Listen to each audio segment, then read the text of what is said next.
The money coming from the oil of Brunei, channeled by the king or the sultan to the services of the people. If you are intelligent, you are beyond the ordinary, and you want to finish a degree in college, then you are sent to the British universities. But there is University of Brunei Darussalam, free. Everything free. I gave a lecture there one time for those who do not like to go to Great Britain. The Sultan and the monarch of Brunei Darussalam is a product of British education. Those are the 4 types of government. Okay? One type of democratic form of government is federalism. The other type is centralized form of government. At this point, the Philippine Republic is an example of centralized form of government. Everything is decided in Manila. Imperial Manila, we call it in political science. But if this will become a federal form of government, and based on the paper reports, Congress of the Philippines and the CONCON, Constitutional Commission, working together with Congress as a constituent assembly, they are going to draft the changes of the Constitution. And they will start it on the first quarter of 2017. Centralized form of government, everything is decided by Manila. If you are on the south, the roads are changed. Karon simintuhon ron, uso bulan usbo na po. And the local government official does not know what is happening. Only Manila, through the Department of Public Works and Highways. If there are changes on the road, unless it is a barangay or provincial road. There are so many kinds of roads in the Philippines. National road, provincial road, barangay road. And no money is spent from the national government for these roads. Only for the national road. That is centralized form of government. In federal form of government, there are basic principles. Basic principle number 1, P, power sharing. We are very happy at this stage that at least the President of the Republic of the Philippines, in the person of Duterte, wants to share his power to local government units. Very rare for a President of the Republic of the Philippines giving some share to the local government unit. That is power sharing. Okay? If we follow the American style of government, my way of presenting to you will be this, then I will cite examples. Okay? In the United States, the form of federal type of government is presidential. Okay? Presidential. And I am thinking that many of the features of the presidential form of government United States will be our basis. But based on my readings again, and contacts with some politicians in Manila, they said they will follow the French type of federal government. French. I will explain that. America. The functions of President Obama are closely related only to 2. Department of State, which is the Department of Foreign Affairs, and the Department of Defense. That's why President Obama sends Kerry, the Secretary of State, to go around the world because the United States believes that their country is the #1 policeman in the world. So, mo yun ay magbantay sa tibuok kalibutan. And let's find out what Trump will do. Whether he will maintain that kind of concept that the United States is the #1 policeman in the world. Our term is foreign affairs. You go to the United States, it is called Department of State. Then Department of National Defense, Philippines. Department of Defense in the United States. All over the world. And that is the job of the United States because it is the most powerful military power in the entire world. That Russia admits, China admits. In America, Obama has two main functions. Again, defense and foreign affairs or state. The function of agriculture, the function of education, social work, and others, health, are the job of the respective states of America. That's why the governor is powerful in the United States. When there was the 9/11 in New York, the president did not involve much on that. It was the mayor of New York City. Because that is his job. Mayor Giuliani, now a candidate for a cabinet position under the Trump administration. When you go to France, kindly take note of this. Dito sa France, laeng, they have dual executive. That's why they call it presidential parliamentary. America is presidential. Only the president controls. Okay? And the governors are powerful. That's what we mean by power sharing. The governors are powerful. The president of the United States cannot just send federal troops to a state without the approval of the governor of the state. In this country, the President of the Philippines can send armed forces of the Philippines contingents any time of the day, even if the governor of the province doesn't know. Governor Digamo would only say, "Naana po'y sundalo ni abot sa basay di ay? Naana po di ay? Iagi naman po itong helicopter, bala." I told him, "Dili ka pahibalon. Only the President of the Republic of the Philippines knows that, but not in the United States. The President will have to ask permission if he sends federal troops and warships, whatever. He has to ask permission from the governor. If the governor says no, the President cannot insist." Let's go to France. France is presidential parliamentary. It is a dual executive. I am going to spend time here because I got the information that we might follow the French type. There is the president and there is the prime minister. If you remember, in contemporary history, the late President Marcos was having two powers. He was the president and he was also the prime minister. But he was advised not to do it because there was already a semblance of being a dictator at that particular time. All right, France.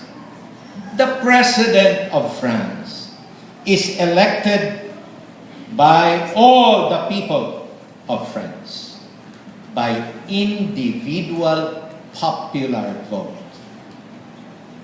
The minister is elected by a constituency.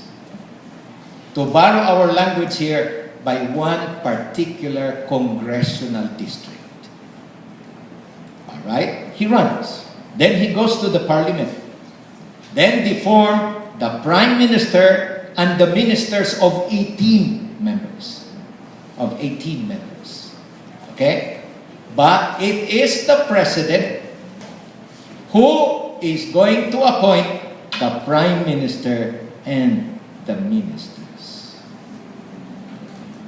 Kindly take note of that. The President is elected by the entire population of France, qualified voters. And we call it popular vote. Okay? But the Prime Minister and the ministers are elected by electoral college. Take note, I'm introducing a phrase, electoral college. Because if you do not understand that, take note that Clinton won by popular vote over Trump by 2 million votes. In the individual popular vote, Clinton won. But that is not their system of government. It is by electoral college votes. And the total number of the electoral college votes is 536. To become President of the United States, you must have 270 electoral votes. Why? Siguro ang majority vote. In the Philippines, we are not following strictly absolute majority. We are only following plurality. Kinsay kinadaghanan, maoy mo daan.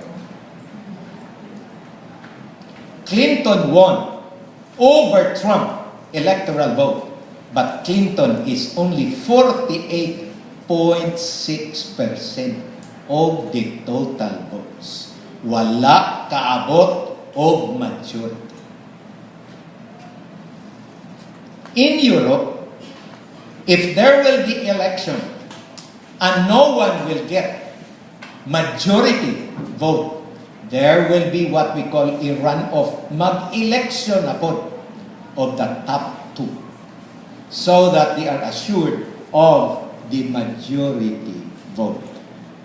Family of Cosca, I want you to know, and a very intelligent student of Cosca and a teacher must know the difference between electoral vote and popular vote. And you should know the difference between plurality and majority.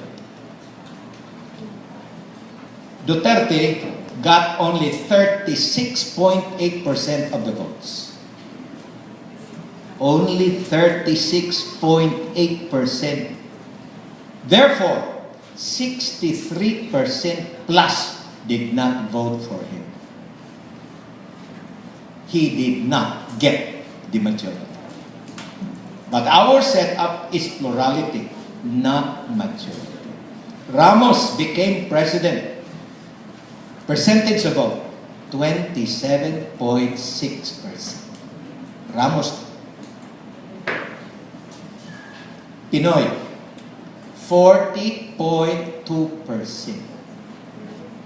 Estrada, 39.6%. Arroyo, 39.9%. Not one of them reached the majority. Some of you are asking, "Mati memorya mangsur?" Memorya na. Because it's not good to be opening your mouth here without documents, and records. And it's very important for you to understand. All right? That's federal form of government. So, power sharing. Next is R. Resource sharing. Income. Income now is sent to Manila. All of them.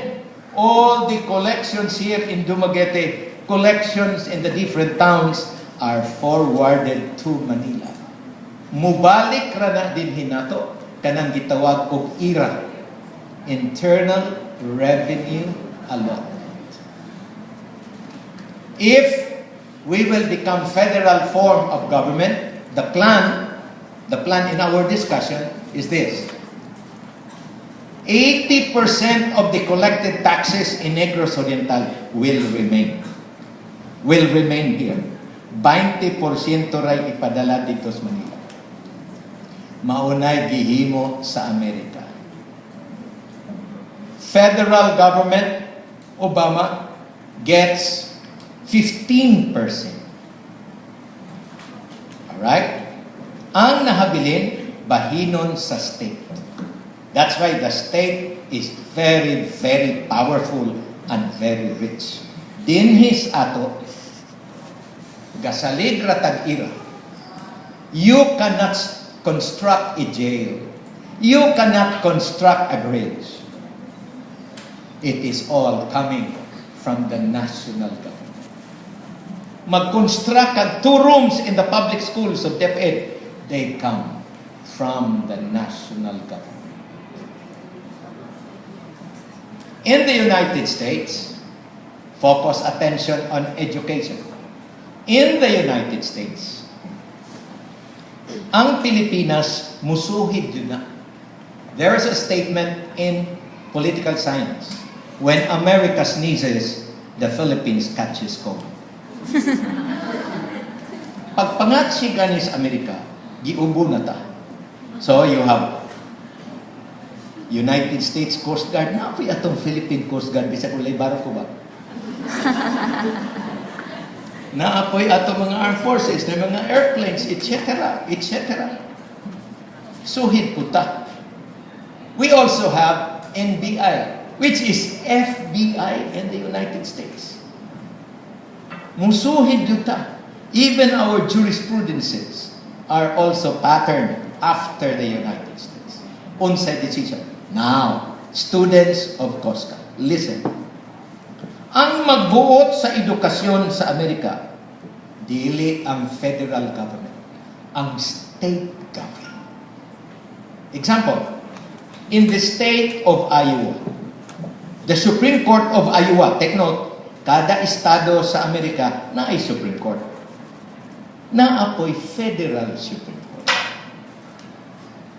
Naapoy Kongreso. O ato kas California, naapoy Californian Congressman. Naapoy Federal Congressman. Alright. Iowa. Ningon ang Iowa. Ang korte. Teaching of the Bible is allowed to be taught in public schools, according to Iowa. Reason? Because Iowa is not a book of religion, according to the decision. It is a book of history and literature. So, gipatuloy. In Ohio, not allowed because it is a religious book. So, when you are in New York and you are a nurse, you can practice only in New York, but you cannot practice in California. Why? They have their own rules. At this point, I remember very well that their nursing there is 2 years. When you are in New York, they have a nursing course called LPN, Licensed Practical Nurse, 2 years. Mrs. Pagcoro. Then you go to California, it is LVN, Licensed Vocational Nurse. Philippines is 4-year course. When we were students at Silliman, it was 5-year course. Now it is 4. And there will be changes perhaps because of the offering of senior high school. Why? Because the first-year subjects now in college are put in the senior high school. PE, pandango sa ilaw, music, sayaw-sayaw, adto na nas high school. Dili nang ka magpandango sa ilaw dito sa college. Adto na kag philosophy, calculus, muna mga damgo years from now. Okay, so that's it. That is the effect of federalism. Resource sharing. Unsa man ang resource sharing? Income. That geothermal of Negros Oriental. Pagkakaroon, ha? Pagkakaroon. Some of you would say, ngano mang taas maning atong balarian o elektrisidad, sir? Nga naa manang atong geothermal. Correct. But the law says, one grid, one system. GRID, one grid. That's one grid, one system. And all the incomes are sent to Manila. Unya, mobalik ra na, tagaan ang Negros Oriental og royalty, tagaan ang Valencia og royalty, tagaan ang Malaunay, where the geothermal wells are. But, mahitabo nga federal form of government ang Negros Oriental maoy magbuot ana because that is located here. Of course, there will be a lot of debates on that. There will be a lot of debates. Why? Kaya ang ato mga balariyang utang in the international banks will have to be paid. Take note na kanang geothermal panahon ni Marcos, loan na loan. Until now, it is not paid, Monica. Not fully paid. And so, lingaw-lingawon ratas EDC o Christmas tree. Sa Valencia, dako kanilang Christmas tree. Donated by EDC. Akong giingas Edgar, gilingaw-lingaw ramos EDC. And that is owned by the rich people of this republic, the Lopez family. Right, so that is what we mean by resource sharing. Unya, the third letter is R, respect for all. We have to respect all indigenous peoples. Kada bang mga Agta, mga Imanana, mga Badyaw, they should be sent home and develop their own territories. According to my friend, kanang Badyaw nga mangayog limos kani sa buntag Carmen, munay Badyaw. Okay? Katong manilhig din mangayog amot munay Gudyaw. Gudyaw. Gudyaw. Okay. Anyway, what I'm trying to tell you is the ATAs will have their own territory, ancestral domains, and so on and so forth, and they will be entitled to the share of the properties of this country. And there will be more scholarships, respect for all.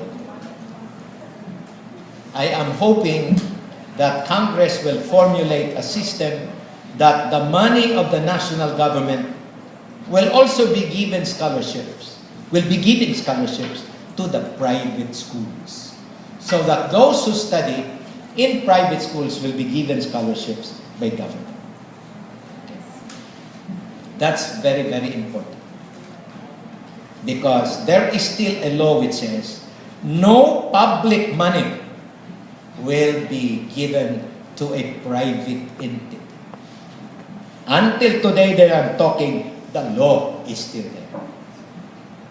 And if you are watching the development of education in this country, the Constitution says those that are exempted from taxation are religious institutions, educational institutions, and charitable institutions. Okay? Kindly take note if you are alert in reading the newspapers. National University is owned by SM. That's why National University is famous now. Support man ang tag-iya, athletics. UE, University of the East, is owned by Lucio Tan. University of Iloilo, University of Cagayan de Oro, private. West Negros University, they are owned by Pangilinan and Hakob. These are the businessmen of the Philippines. They are controlling I ask myself, I am not a CPA, then I told myself, why are they there in education? Is it not because of exemption of taxes? The only thing that they will pay will be the money deposited in the banks, then they pay for income taxes. So, kanang ilang mga negosyos pa, Philippine Airlines, mga ingon ana, nilang lusyutan, ato dito sa UE, University of the East. So, you could just imagine how, how they play with their money. But when there will be federal form of government, then that will be checked. That will be checked. Okay? In the latest news that Jack Lam on online gambling, may online gambling na Bagutas Negros Oriental. There is online gambling in Negros Oriental. And we do not know how much taxes they channel to the national government. Okay. Again, P is power sharing. R is resource sharing. R is respect for all. So, kitang mga pobre, respetuhan ta, tagaan tag scholarship. Alright? We will be given housing units. And so on and so forth. Munay, di pasabot. Then letter D is development sharing. So, unsay mahitabo sa Manila, if you are watching the newspapers also, investors are not allowed by Duterte to put up companies and others in Manila. Go to the provinces. Anto na din sa probinsya. Dili sa Manila. Kay magtapok sa Manila, ang taga-Dumaguete mo atog Manila, muhigda magpuyo sa ilalom sa Taytayan.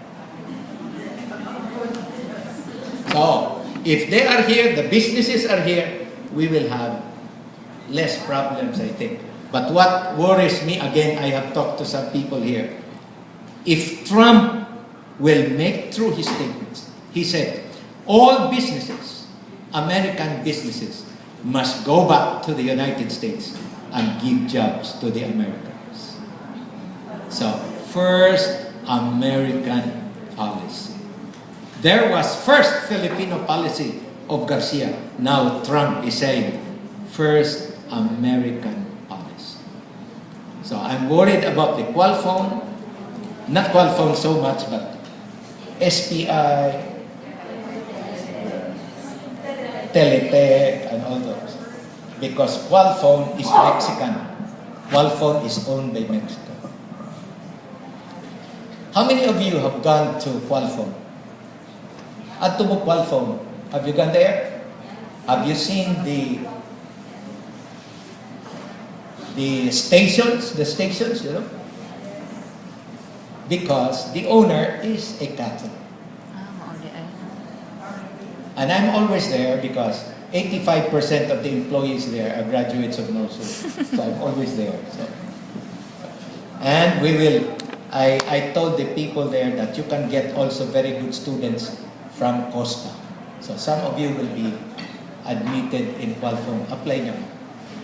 We will help. Okay. So development sharing, bahinay ang sharing. So if that happens, sir, what are the plans? Now these are the latest reports. According to the latest info that I got, there will be 12 states in the Philippines. There will be 12 states. Okay, 12. Yes, 12, all right? 12, 11, or 12, all right. In Luzon, there will be 5 or 6 states. Northern Luzon, Central Luzon, Metro Manila. Then you have Bicol area, etc. And Parona. What is this? Mindoro. Lain ang grouping. Mindoro, Masbate, Palawan, Romblon. Munay grouping karon. So 4. So that will be 6. Dinhi sa Visayas, there will be 3. Eastern Visayas, Central Visayas, and Western Visayas. Alvarez said, the Speaker of the House, and posible that Eastern Visayas will become a part of Central Visayas. Why? Because Eastern Visayas is not economically viable. Pobre ang Samar, pobre ang Leyte. They cannot stand on their own. Then, ari na putas Mindanao, you have Northern Mindanao, Central Mindanao, and Bangsamoro. Bangsamoro State. So, there will be a total of, well, some of you are asking, Sir, posible ba nga mahimo na state ang Negros Island region? If you know your history, and you have read the book of Caridad Aldecoa Rodriguez, there is one finding there. In 1896, the Spaniards said, tenemos que declarar la isla de Negros como república. Naagoy dokumento na dito. Constitución de la República de Isla de Negros. Wala to natuman. Pero there was a constitution as recorded in history.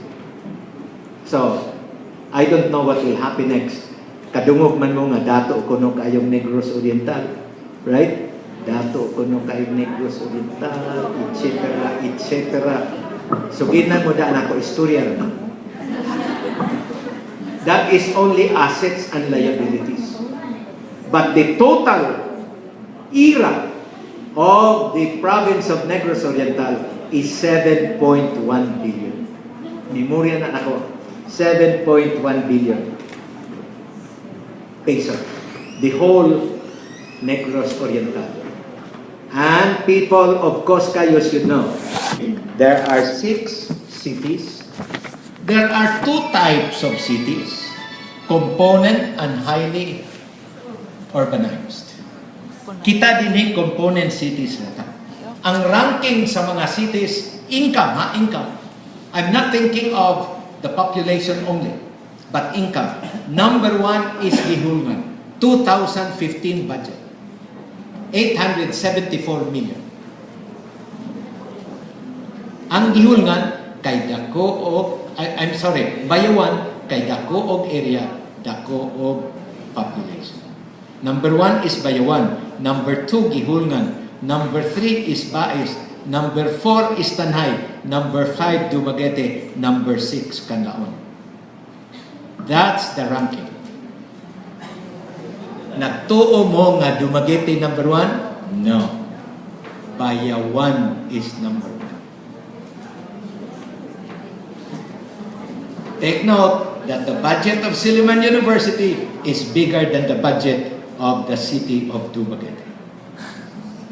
Number 1, when it comes to municipality, Santa Catalina. The poorest is San Jose.